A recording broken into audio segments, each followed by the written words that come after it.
Epektibo na bukas sa malaking rollback sa presyo ng mga produktong petrolyo. Samantala, DSWD magsasagawa na rin simula bukas ng special payout para sa mga PUV drivers na hindi nakakuha sa first payout ng cash relief assistance. Si Jem Thompson sa detalye live. Rise and Shine, Jem.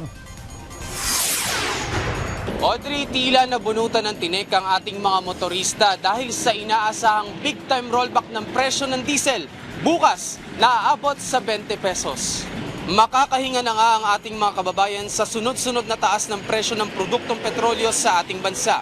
Matapos i-anunsyo ito kahapon ni Pangulong Ferdinand R. Marcos Jr.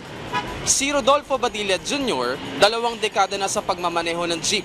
Bukod sa pamilya, palagi niyang iniisip ang kapakanan ng mga commuter. Kaya kahit tumaas ang presyo ng diesel nitong mga nagdaang linggo, ay tuloy-tuloy pa rin ang kanyang pamamasada. Ikinalugod niya ang rollback sa diesel dahil madaragdagan ang kanyang kikitain. Malaking bagay na sa amin mga driver. Sa 20 pesos rollback na yan. Sana, mas babaan pa nila konti. Sana bumalik. Kasi doon kami kikita pagka bumalik yung tamang presyo. Aabot sa 20 pesos kada litro ang ibababa ng diesel simula bukas.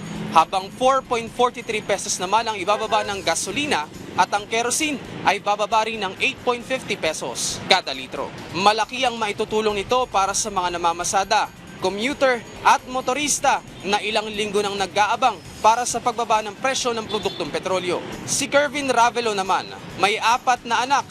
Tuloy ang pagpasada kahit pa parang nangangapa sa pabago-bagong presyo ng gasolina.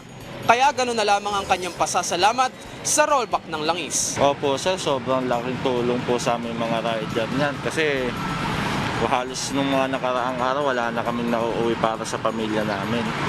Ngayon, pag sobrang laki ng rollback, sobrang laking tulong po. Sobrang saya po. Ayon naman sa Pangulo, malaking tulong ang rollback na ito. Pero hindi sapat ito para tuluyang maibsan ang kasalukuyang kalagayan ng higit na apektado ng mataas na presyo ng produktong petrolyo. Kaya naman tuloy-tuloy ang inisyatibo ng pamahalaan upang makatawid sa mas maayos na pamumuhay ang ating mga kababayan.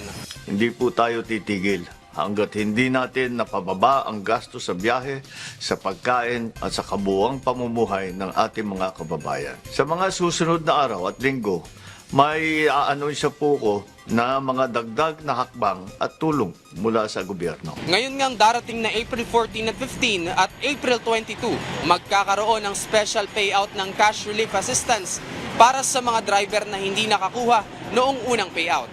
Bisitahin ang official Facebook page ng DSWD para sa karagdagang detalye ng payout. Audrey, tuloy-tuloy naman yung pagbabantay ng pamahalaan para sa tamang presyo ng produktong petrolyo sa mga gasolinahan. Katuwang iyan ang Department of Energy para masiguro na sapat ang supply ng langis sa bansa. Audrey? Maraming salamat, Jem Thompson.